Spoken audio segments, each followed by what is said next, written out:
Сәлеметсіздер ме балалар? Бүгін біз сіздермен 4-ші тоқсан бойынша жиынтық бағалауға арналған тапсырмаларды, яғни оның ішінде статистика және комбинаторика бөлім бойынша жиынтық бағалауға берілген тапсырмаларды талқылайтын боламыз. Олай болса бастайық. Бізде тапсырмалар қатары міне алдарыңыздағыдай. Бірінші тапсырмада 2, 10, 7, 19, 18, 27 деген сандар қатары берілген. Төмендегі ақпараттарды пайдаланып, қатардағы жетіспейтін натурал санды табыңыз. Ескеру керек, яғни бірінші арифметикалық ортасы 14-ке тең екен, өзгеріс ауқымы 41-ге тең екен, қатар модасы 19-ға тең екен ескере отырып, мына берілген сандар қатарын толықтыруымыз керек. Ол үшін біріншіден арифметикалық сандардың арифметикалық ортасын қалай есептейтін едік. Соны есімізге алайық. Есімізге түсірейік. Арифметикалық ортасын табу үшін қандай сандар қатары берілсе, біз сол сандардың барлығын қосып алып, және де қанша сан берілген сол сандардың санына бөлетінбіз. Сандарды жазып шығайық. 2 қосамын 10, қосамын 7-ге, қосамын, мына жерде бізде саны толық емес, яғни мына жердегі белгісіз санды табу керек. Біз белгісіз санды әрине математикада x арқылы белгілейміз. Келесі сан 19, 18 және 27.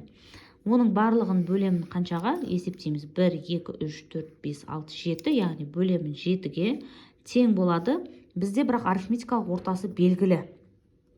14-ке тең дейді.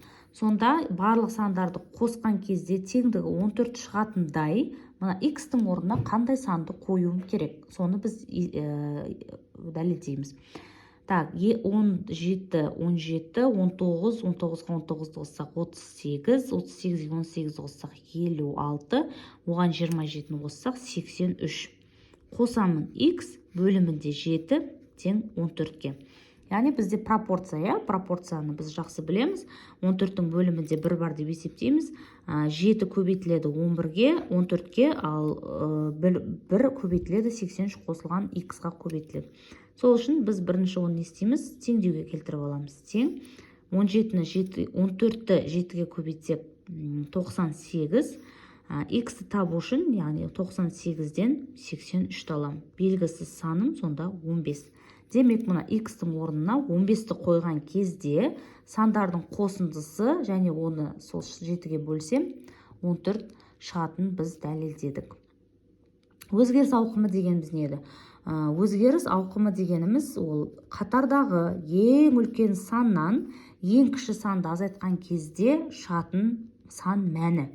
Біз көріп отырғанымыздай сандағы ең кіші мән бізде 2-ге тең, ең үлкен мән бізде көріп тұрғанымыз 27, бірақ алайда өзгеріс ауқымы 41-ге тең дейді. 27-тен біз 2-ні азайтсақ 41-ге тең болмайды, сондықтан да бұл сандар қатары бізге толық көрсетілмеген. Демек, оның тағы да ең үлкен саны бізде x деп белгілеп аламын. Азайтамын ең кіші санды, ол бізде 2-ге тең, мәні қаншаға? 41-ге тең. Сонда қандай саннан 2-ні азайтсам 41-ге тең, бұл өте қарапайым теңдеу. Оны біз қосу арқылы тексереміз. Сонда 43. Сонда бұл сандар қатарында бізде тағы да ең үлкен сан қандай? 43 саны бар екен деген сөз. Келесі қатар, жаңағы біздің шартымыз қатар модасы 19-ға тең дейді. 19-ға тең моданы біз білеміз, яғни сандар қатарында қай сан жиі кездеседі, жиі қайталанады, сол сан бізде мода болатын. Демек, қатар модасы 19-ға тең десе, мына сандар қатарында тағы да бір 19 бірнеше рет кездеседі деген сөз. Осымен біздің бірінші тапсырмамыз аяқталды.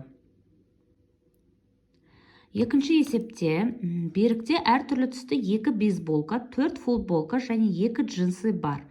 Егер ол бейсболка, футболка және джинсы кисе, яғни бір күнде, берік қанша түрлі киіне алады? Жауабыңызды нұсқалар ағашын құрып көрсетіңіз дейді. Бұл жағдайда мен бейсболкадан бастайын, әрине бас киімімізден бастайық. Бейсболка 1 деп қояйын, бейсболка 2. Менде 2 бейсболка бар, яғни нұсқалар ағашын қалай құрамыз? Бірінші бейсболка арқылы біз неше киім құрастыра аламыз, яғни менде 4 түрлі футболка болса, және жазып қояйын. F1, F2, F3, F4. Бұл бізде футболка деп түсінейік. Футболка біреу, менде 4 түрлі футболка бар. Дәл сол сияқты бірінші футболка, екінші футболка, үшінші футболка және төртінші футболка мен екінші бейсболка арқылы да кие аламын. Және менде ар жағында не бар? Джинсы қалды. Екі түрлі джинсы болса. Джинсы 1 деп қойын, джинсы 2 деп қойын. Және де мына екінші бейсболка үшін де дәл сондай нұсқалар менде бар. Бүгін былай елестетейік. Бірінші бейсболкамен мен қандай түрлі киім кие аламын? Яғни неше тәсіл бар менде?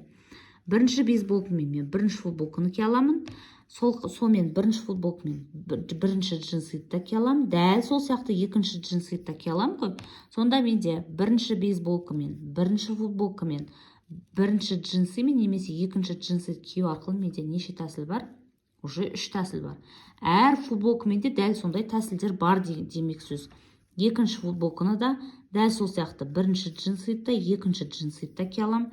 Демек менде мына жерде 3 тәсіл бар. Екінші футболка арқылы да 3 тәсіл бар. Демек үшінші футболка арқылы да, төртінші футболка арқылы да менде 3 тәсіл бар деген сөз. Нұсқалар ағашында былай да сызып көрсетуге болады. Төртінші футболканы да джинсымен де кие аламын, және де бірінші джинсымен де кие аламын. Сонда сізде 3, 6, 9, 12. Бір бейсболка арқылы сізде 12 тәсіл бар. Дәл сол секілді, бұны да қайталап көрсетпей қойын. Бастамасы, яғни бірінші футболкамен бірінші джинсыды да, екінші джинсыды да кие аласыз. Немесе екінші футболкамен бірінші джинсыды да, екінші джинсыды да кие аласыз деген сөз. Сонда әр футболка үшін менде қанша тәсіл бар? 3 түрлі киім кие аламын, яғни 3 тәсіл бар. Сонда бұл жерде де 12 тәсіл бар.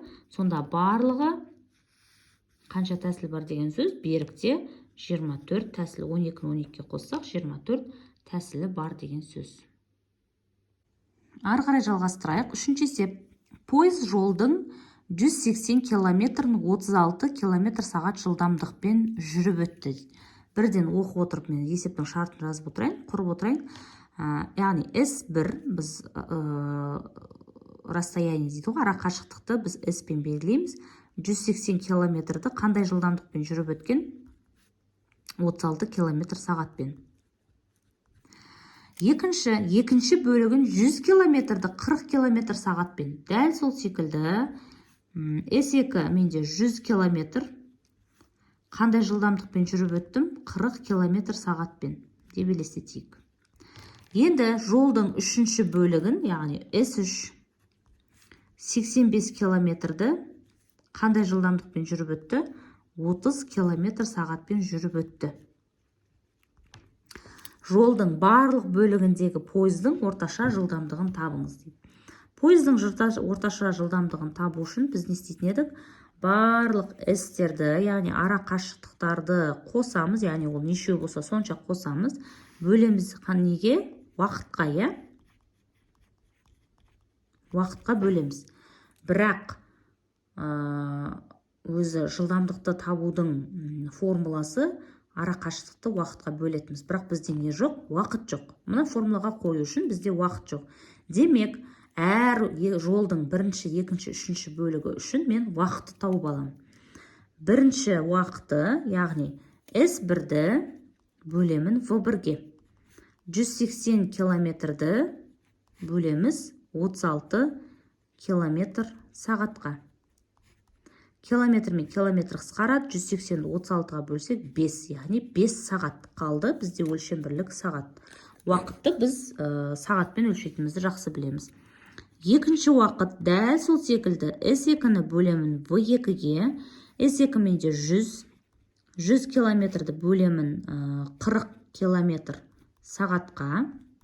Сол сияқты километр мен километр қысқарады, 100-ді 40-қа бөлсем 2,5 сағат, 2,5. Үшінші T3-ті табу үшін S3-ті бөлемін V3-ге.